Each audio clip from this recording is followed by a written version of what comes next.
this flat symbol, which is totally different.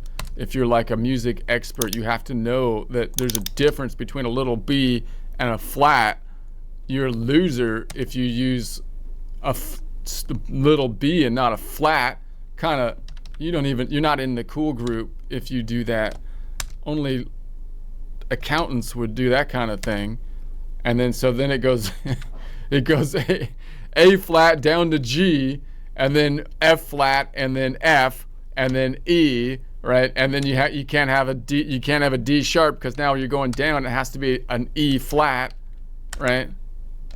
And then now you go into a D, and now you can't go to a C sharp because you're going down. You have to go to a D flat. I'm saying D and then Control V to paste it. And then you go down to a C, a B, and then you can't have an A sharp. You have to have a B, Control V, flat, right? So do you see, this is just, again, like if you're a kid and you're learning this, and you're just like, why, just why, did you make it this complicated? Even like, and then the instructor is going to say, just learn it that way because that's the way we do it. And you're just going to be like, dude, this is like, there's no way that's the simplest thing. And then I think a lot of people are kind of tune out at that point. It's like, I don't even believe you.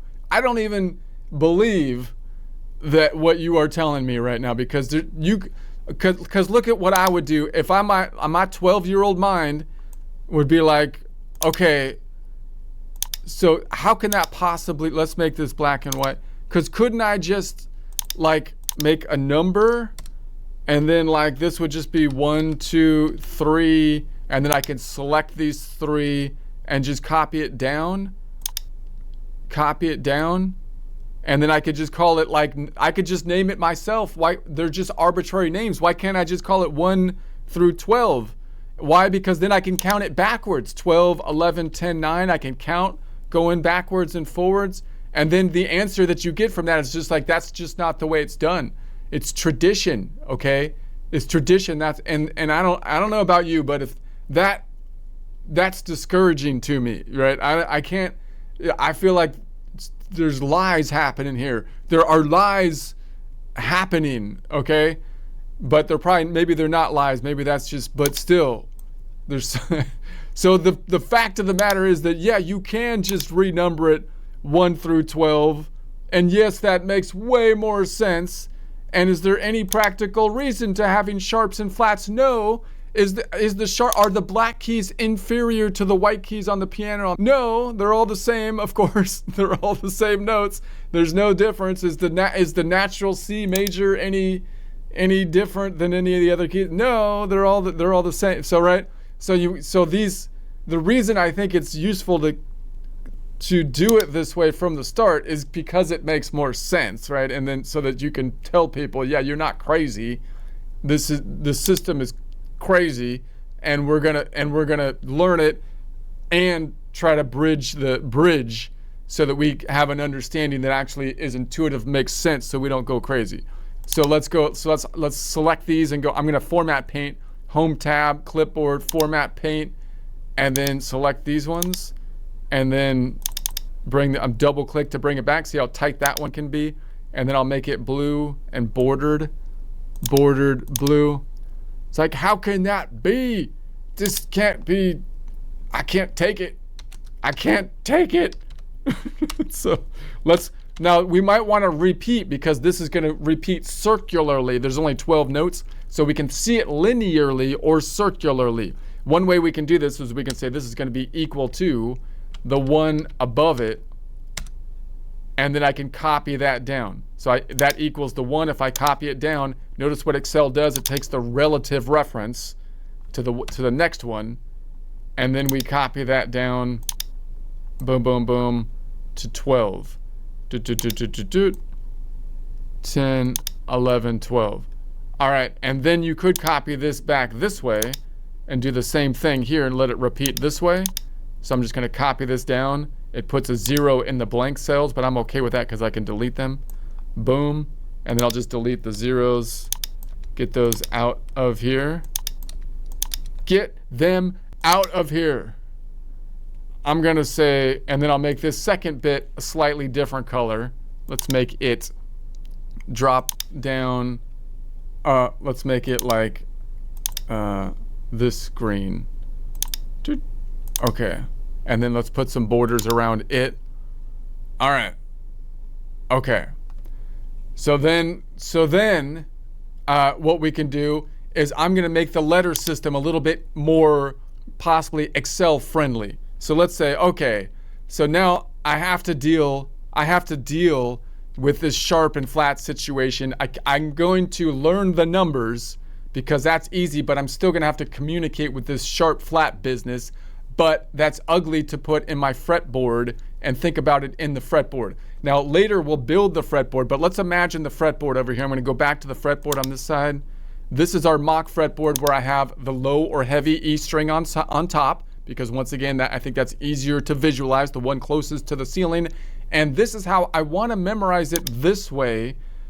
I'm not worried about the color coding. I'm just worried about all of the items in here are in the key of C. Now we will use the key of C as our default. You might say, well, I thought you said they're all the same and we're going to not do that because all the other, yes, they are all the same. But the way they set it up means that the sharps and flats are in all the other keys. And there's nothing wrong with the notes that have sharps and flats in it, but it does lead itself to giving us this nice check system with the key of C. Why? Because if you're in the key of C, you know that if you see a sharp or a flat note, that something went wrong. So as an accountant, I have an internal control now, right? I can do everything in the key of C, which I know shifts up and back great, but I can also easily see if there's a sharp or flat, there's something wrong with the system. And then so we will shift it up and back and whatnot, but I'm going to be working it. So then these are all the notes then that are in the key if you just wanted to play in the key of C, not including the blank notes. Now remember, you're going to be tempted to say, well, I'm just going to memorize all of those notes on the fretboard. And that's not a bad thing to do, and it will allow you to noodle around in the key of C, right? You just eliminate all the sharps and flats, and then you just play that, and that'll get you the key of C and all the related modes, which is a great thing to do, great key to play in.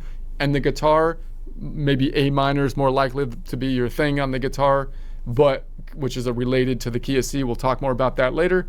But what you want to do is be able to shift so you're not always playing in the same key, which is you can do really easy on the guitar. If you learn all the note names, you won't be able to do that as easily because then you're going to have to learn all of the other notes of all other 12 shapes. But if you learn the modal positions, that's our key, remember. So we're learning the notes right now, but we're going to build on top of the notes the nodes. That's the thing you want to learn that will give you the most flexibility to play in any key.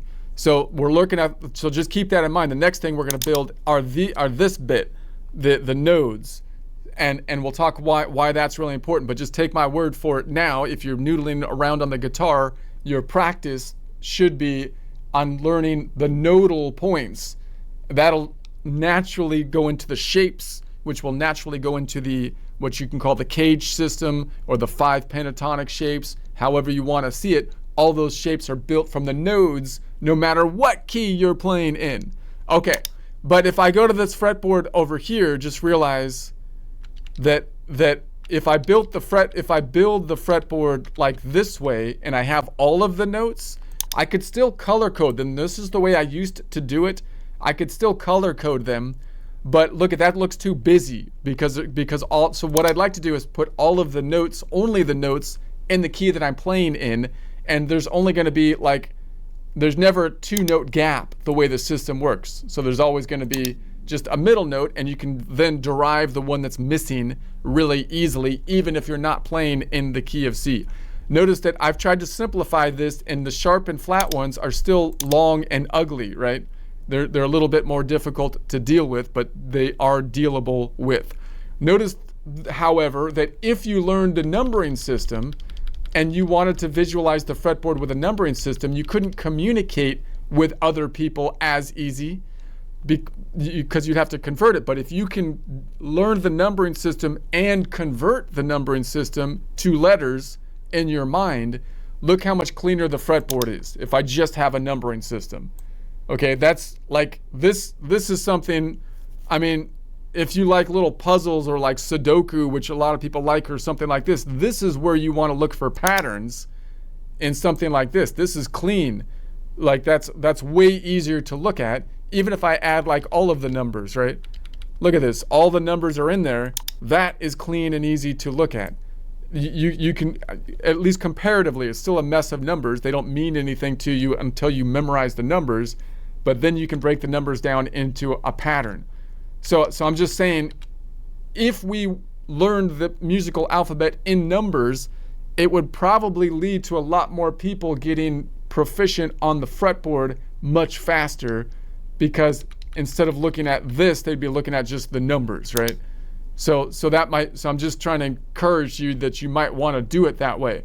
But even if you had the numbers, you'd still want to focus on not the note numbers per se, but the mode numbers, the shape numbers. That's what we'll get to in a future presentation. Okay, so let's go back to the tab over here. So how can we make this a little bit more friendly? We're going to do it by letters, but now I'm going to do it a little bit more friendly to Excel notation as well as our memory. Instead of having two different voicings for the same note, I'm just going to indicate, yeah, there's two different voicings, but I'm going to try to have the letter equivalent to a 1.5. So remember what happened here is they numbered this like in the key of C with 7 notes, and then they crammed in the other notes that aren't there. That's how I imagine, at least, that the process happened. That's what it looks like as an accountant. They messed up the GL accounts. They didn't leave any room for the accounts, and then they needed to add accounts in the middle, and they didn't have any room to do it. So they crammed them in there. And that's where the flats ended up happening. And now you have different voicings for the sharps and the flats. So what I want to do is say what it should have been is like an A.5, a 1.5.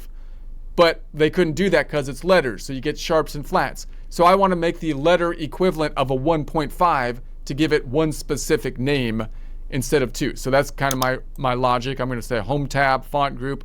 Let's make this black and white and then center it. So I'm just going to say this is going to be A, and then I'm just going to call this little AB. That means it's either an A sharp or a B flat. That's what I mean by it. See how it's a little bit cleaner on Excel to see that? So if you're going down, it's an A sharp. If it's going back, it's a B flat, right? And then you got B, C, and then this is either a C or D. It's a C sharp or D flat. And then you got D, and then you've got either a D sharp, a D or an E, D sharp or E flat. And then you've got an E, and then you've got an F, and then you've got either an F or a G, F sharp or G flat. Let's move this picture down. This is in the way. This is in the way. I'm trying to do something here, people. All right, and then this is going to be a G, and then this is going to be a GA. And then I can copy that down. So I'm just going to copy this one over, copy it over this way, and I'll grab the fill handle and copy it down. So hopefully I got that correct. Let's undo that because I messed it up. And I'll copy just this side down. Boom. All right, so there we have it. Okay, and then I think that is correct. Let me know if I messed up on one. But I think I got it. So we're going to do it, and we'll make this blue and border blue. Make this as small as possible. So we got A, B, B, C, C, D, D, D, E, E, F, F, G, G, A, G, right? But really, we're just really thinking of them as notes 1 through 12. 1 through 12. Okay. So then I'm going to combine these together, because I'd like to, in my Excel fretboard, let's go back to the Excel fretboard, I'd like to see both the number and the letter if I was to map this onto an Excel sheet for my fretboard table, which we'll do in our project at the end.